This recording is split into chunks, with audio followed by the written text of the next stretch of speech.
World leaders have condemned Russia's most recent military activity in and around Ukraine. The G7 group of advanced nations says that it's deeply concerned by what it calls Russian provocations. Ukraine accuses Moscow of sending thousands of troops to its eastern border and the Crimea Peninsula. Kiev and Moscow have traded blame over the worsening situation in Donbass in this region. Ukrainian troops have fought pro-Russian separatists since 2014. Clashes in the region have become more frequent, and there are fears that the unresolved conflict between the two sides could flare up again. A Russian military camp set up suddenly close to Russia's border with Ukraine. Witnesses have reported seeing rows of tanks in the area and artillery being moved by train. And leaders in Europe and the US are trying to find out why. Russia is not denying the troop movements, but says it's not threatening anyone. Questions are being asked. What is it that the Russian Federation is doing on the border with Ukraine? The answer is very simple. We live there. It is our country. Some Kremlin figures have gone further, setting out conditions for a possible Russian intervention against its neighbor. The beginning of military actions is the beginning of the end of Ukraine. The buildup seems to be Russia's biggest along the Ukrainian border in 7 years. That was when fighting between pro-Russian separatists and Ukrainian troops first erupted in Ukraine's east. More than 14,000 people have since died in that conflict, which has yet to be resolved. Ukraine's President Volodymyr Zelensky recently visited frontline troops. He's called on NATO to put his country on a pathway to join the military bloc, something Moscow has called unacceptable.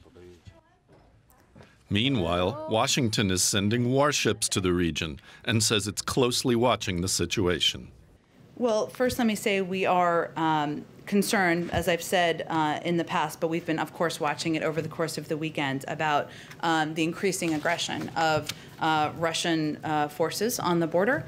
Secretary Blinken and Secretary Austin are in Brussels this week, meeting with their NATO partners, and we will, of course, I'm sure this will be a topic of discussion.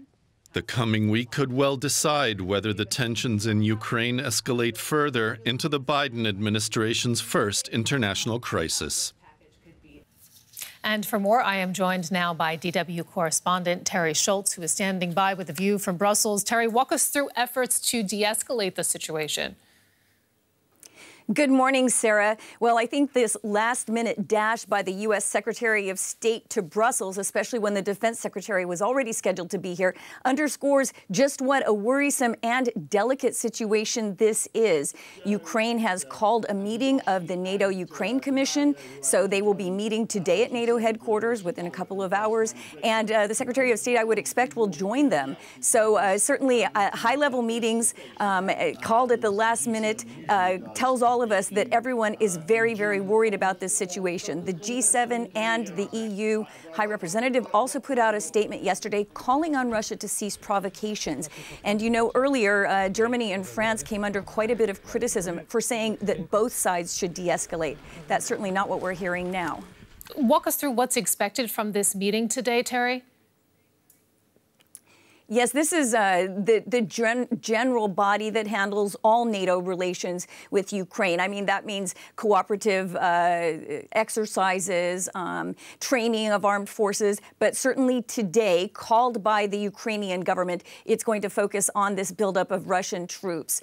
Foreign Minister Kuleba will also meet Secretary General Stoltenberg, and we'll be hearing from them. I would expect that the Ukrainian foreign minister will reiterate his country's desire for NATO membership to be speeded up. NATO has been on a very slow path to membership now for decades, and at times the Ukrainian population has not wanted to move forward on that. Now the government is certainly of one mind. It wants NATO to spread its protective umbrella over Ukraine, which of course is problematic in all kinds of ways because part of that country is occupied by some Russian forces there in the east. We're hearing a lot of condemnation, a lot of tough talk, Terry.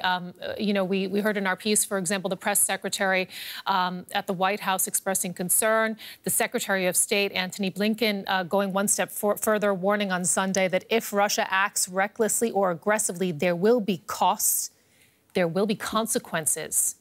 What is he talking about? What could that mean? Well, the fact that he doesn't spell out the costs and consequences, again, makes clear how difficult this situation is.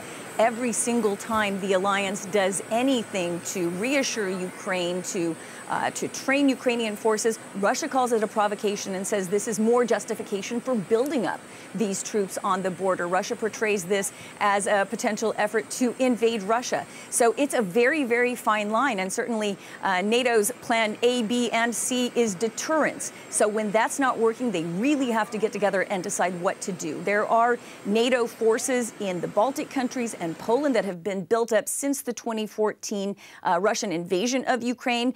Nobody expects to have to use them, but that's why they're there, just in case. I expect that the NATO Secretary General will be getting some very pointed questions today about exactly what kind of plans could work if deterrence is not effective. Absolutely. And Terry, we know you'll be monitoring the situation in Brussels today as these diplomatic efforts really kick into high gear. Terry Schultz will be checking back in with you. Thank you so much for the view from Brussels.